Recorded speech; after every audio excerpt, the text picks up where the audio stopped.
नमस्कार, मैं सिद्धार्थ शुक्ला। छत्तीसगढ़ की राजनीति आज एक ऐसे मोड़ पर खड़ी है जहां सत्ता बदल चुकी है, समीकरण बदल चुके हैं और कांग्रेस के कई बड़े चेहरे हाशिए पर जा चुके हैं। लेकिन इन सब के बीच अगर कोई चेहरा अब भी बीजेपी और मोदी सरकार पर आक्रामक तेवर दिखाता है तो वह है भूपेश बघेल। दिलचस्प बात यह है कि भूपेश बघेल पर खुद ईडी और सीबीआई की कार्यवाही जारी है। उनके बेटे को भी जेल जाना पड़ा है। उनके करीबी जितने भी नेता हैं उन पर भी शिकंजा कसा जा रहा है, लेकिन फिर भी बघेल अपनी आवाज दबाने को तैयार नहीं है। अब प्रश्न उठता है कि आखिर क्यों कांग्रेस का एक बड़ा चेहरा लगातार बीजेपी पर वार करता है जबकि बाकी नेता खामोश हो गए हैं, चाहे वो टीएस सीधे हो चाहे वो अन्य नेता हो। दरअसल भूपेश बघेल को छत्तीसगढ़ की राजनीति में एक जमीनी नेता माना जाता है। उनकी सबसे बड़ी ताकत है उनका किसान और ग्रामीण समाज से जुड़ाव। यही जुड़ाव उन्हें उस राजनीतिक पूंजी का मालिक बनाता है जिससे वह जनता से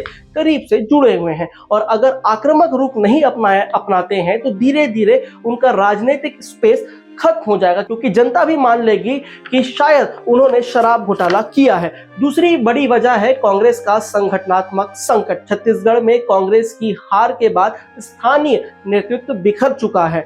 कई बड़े नेता चुप्पी साधे हुए हैं या फिर खुद की राजनीतिक जमीन बचाने की जुगत में है। ऐसे समय में भूपेश बघेल ही ऐसा चेहरा है जो पार्टी को एक मजबूत विपक्ष की आवाज देने की कोशिश कर रहे हैं, लेकिन इस आक्रामकता के पीछे एक राजनीतिक रणनीति भी छुपी हुई है।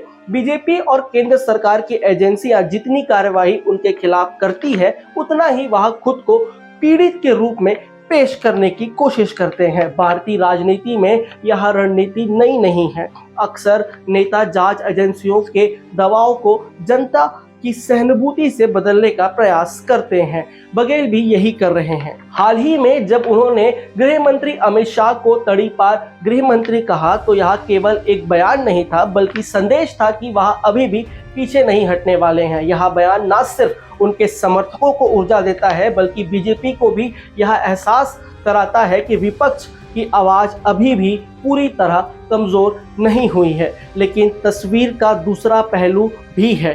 कांग्रेस के अन्य नेता क्यों चुप हैं? वजह साफ है, कोई जोखिम उठाना नहीं चाहता। ईडी और सीबीआई का डर, राजनीतिक जमीन खोने का डर और केंद्र की सत्ता से टकराव का डर, इन सब ने उन्हें किनारे कर दिया है। जबकि बघेल यह जोखिम उठा रहे हैं क्योंकि वह जानते हैं कि चुप रहना उनकी राजनीति का अंत साबित हो सकता है। छत्तीसगढ़ की जनता भी इस टकराव को ध्यान से देख रही है। विपक्ष के तौर पर कांग्रेस की भूमिका क्या होगी या काफी हद तक भूपेश बघेल की इस आक्रामक राजनीति पर निर्भर करता है। वह अकेले खड़े हैं या पार्टी उनके पीछे आएगी, यह आने वाला समय बताएगा और यह आने वाला समय तय करेगा। लेकिन फिलहाल तस्वीर साफ है, भूपेश बघेल चाहे एजेंसियों के शिकंजे में हो लेकिन बीजेपी और मोदी सरकार पर हमला बोलने से पीछे नहीं हट रहे हैं। शायद यही उनकी ताकत है और यही कांग्रेस के लिए उम्मीद की आखिरी किरण है। तब तक के लिए अब मैं इस खबर को यहीं विराम देता हूं। नमस्कार, मैं सिद्धार्थ शुक्ला, व्यायाम भारत।